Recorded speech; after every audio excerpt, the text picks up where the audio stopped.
عايز بقى تعمل فنجان قهوه خطير زي ده، وش قوام كل حاجه مظبوطه فيه وكريمي ودايب في بقك، ما تيجي ما اقول لك على التوليفه دي نعملها ازاي. هنبتدي الخلطه ب 100 جرام من البن الجيتومالي اللي هيديك نفس التيست بتاع الكولومبي بس بدون اي نسبه مراره، وكده احنا حطينا 100 جرام. بعدها هناخد 100 جرام من اللي ما بيزعلش حد، هو البن البرازيلي، بيعلي الكريمه جدا في قلب الخلطه وفي نفس الوقت بيقلل نسبه المراره. وبعدها ناخد 50 جرام من ملك الوش، هو البن الاندونيسي، هيعللنا من نسبه الكافيين ويقللنا من سعر التوليفه شويه، فهننزل بال 50 جرام. وبعدها 25 جرام من البن الحبشي، هيخلي لك ريحه القهوه عاليه جدا وفي نفس الوقت بيعلق من كثافه القهوه، فهننزل ب 25 جرام.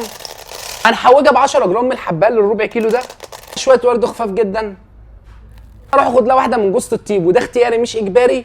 وبما اننا في رمضان فانت بتحتاج لفنجان قهوه يفوقك بعد الفطار، فخد لها عودين من الجنسن كده يظبطوا معاك الكلام وهيفوقوك. القرنفل كده بجد لان انا بحبه.